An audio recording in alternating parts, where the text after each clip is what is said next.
কখনো কি ভেবেছেন একজন মানুষ যার হাতে নেই কোনো রাজনৈতিক ক্ষমতা, যার কাছে নেই বিশাল ধনসম্পদ, তবুও তিনি বদলে দিতে পারেন কোটি মানুষের জীবন? তিনি শুধু ইতিহাস সৃষ্টি করেননি, তিনি গড়েছেন নতুন এক পৃথিবীর স্বপ্ন। তিনি ডক্টর মোহাম্মদ ইউনূস, বাংলাদেশের গর্ব, বিশ্বের বুকে মানবতার এক উজ্জ্বল প্রতিচ্ছবি। আজকে আমরা জানব কিভাবে এক বিশ্ববিদ্যালয়ের শিক্ষক হয়ে উঠলেন নোবেল বিজয়ী দারিদ্র্য বিনাশী এক বীর। শৈশব ও শিক্ষা জীবন।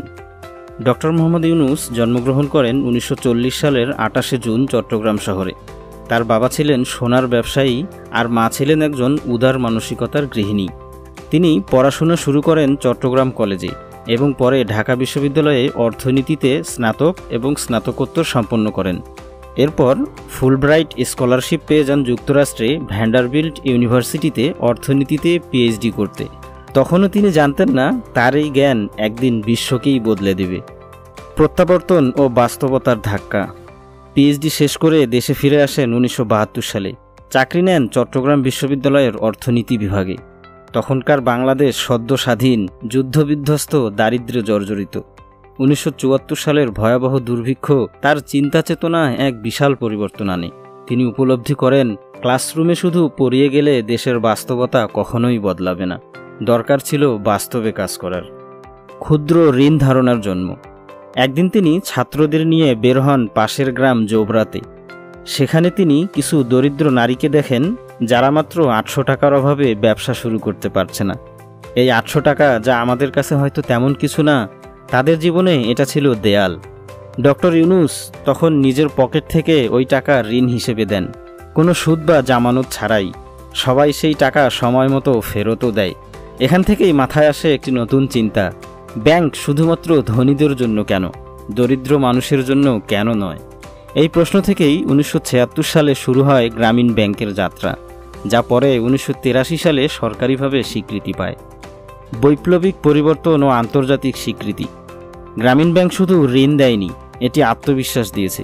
দরিদ্র মানুষ, বিশেষ করে নারীদের, যাদের কেউই গুরুত্ব দিত না, তাদের অর্থনৈতিক স্বাধীনতার পথ খুলে দিয়েছে।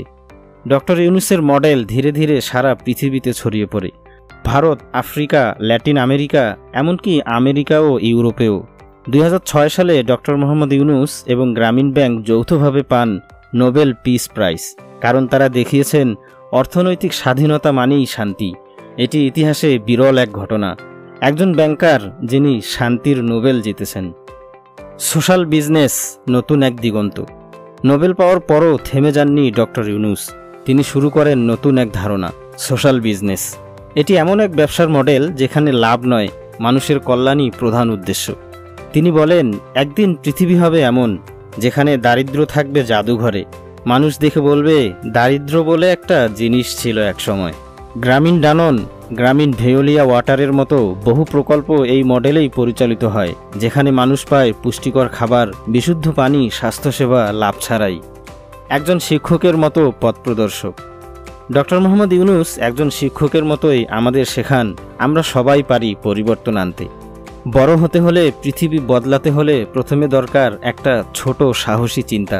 তার মতো মানুষ আমাদের শেখান, আপনি যে অবস্থাতেই থাকুন না কেন, আপনার একটা চিন্তা কোটি মানুষের জীবন বদলে দিতে পারে।